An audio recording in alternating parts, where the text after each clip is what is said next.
Yun, may bago tayo. Ito. Yep, mga scoop. Ito yung bago na LHD 4 to 16 by 16 by 44 FFP. Ito yung poging scope sa ngayon. Mura lang siya, pang blinking. Yan, ito yung bagong model natin ng scope na Discovery. Ganun pa din, yung mga manual niya, yung pamunas, lahat, kompleto yan. Tapos meron siyang free. Free to, hindi siya binibili na. So kasama na to yung mount niya. 20 mm na high mount. Yan. Meron siyang kasama. So meaning hindi ka nabibili ng mount niya. Meron na siyang included dun sa package. So buksan natin to. Yan. Meron siyang sunshades. Yan.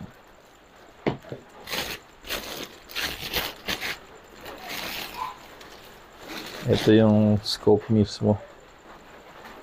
Meron siyang cover dito. Ano, tanggalin natin. Ganda ng reticle nito. Pang blinking, tsaka pang hunting. Yan o. 4 to 16 times magnification. Yan. Up. Yan. Yan, 4 to 16. Yung reticle niya, tingnan natin kung makikita dito. Subukan natin i-zoom.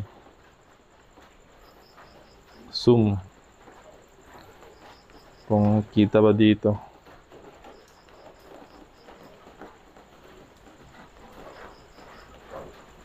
Yan o.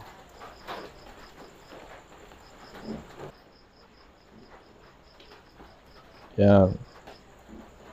So, ilipat natin sa pinakamababang magnification sa 4. Yan.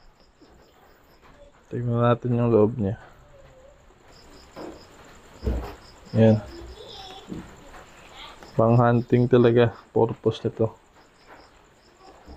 Yung crossers niya pag nasa 10 times magnification. Napakalinis ng crossers niya. Yan o. Malinis. Pwede mag-marking sa sa hunting. So yan. Ito yung niya. Crossers niya mismo, yan o. Yan. Pwede mo siyang i-illuminate. Yan. Yung markings niya, kitang-kita. So yan, ito naman, buksan natin yung LHD na 6024 by 50. So may ari na rin to para to sa isang unit.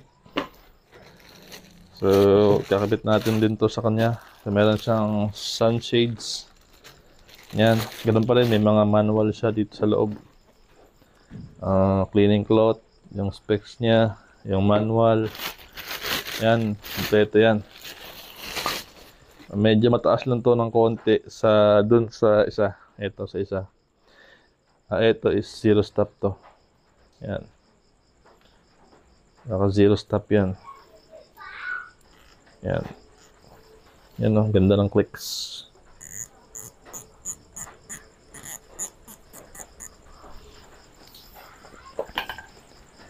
Bali 6 to 24 by 50 yung specs nito. Illuminated yung reticle niya. Ganun din.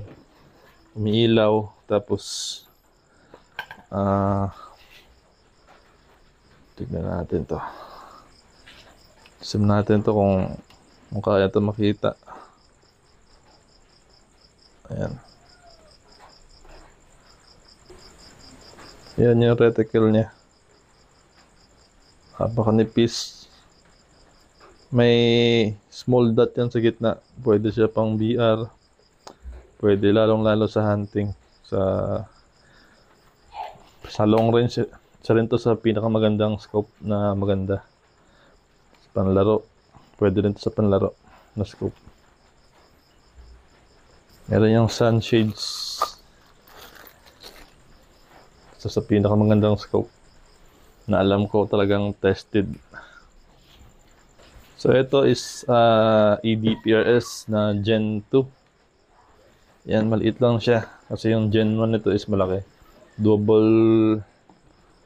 Parang doble yung laki nun sa Gen 1. Tatlo kasi yung sunshades nun. So yan, ito pa rin yung mga kasama niya, manual niya, tsaka nahulog yung specs. Yung checklist niya. Yan, mga quality control check. Meron siyang pamihit. Yan, isa yan.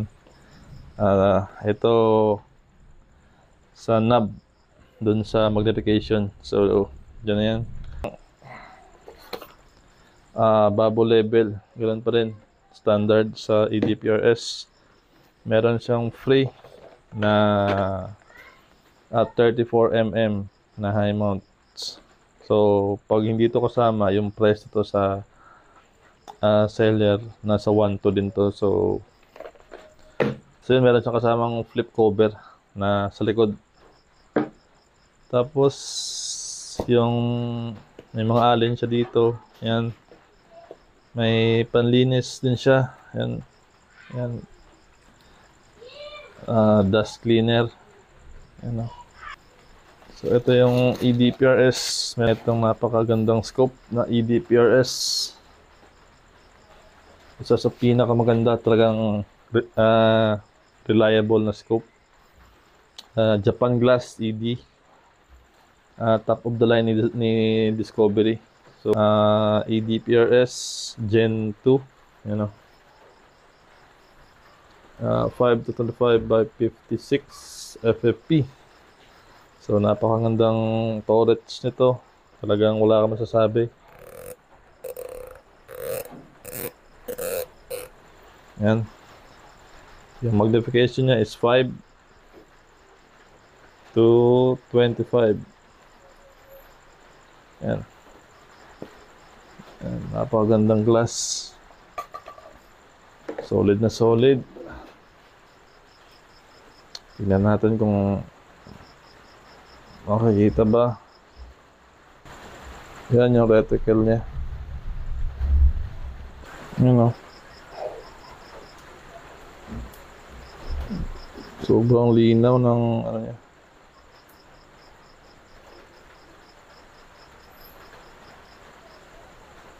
Yun. Sobrang hirap siya i-center kasi hinahawakan lang. So, yan, ito yung scope natin na EDPRS top of the line na Discovery. Yung marirecommend ko na talagang napakaganda. Yung quality, hindi ka talaga mapapahiya. Sobrang ganda nito. So, yun lang.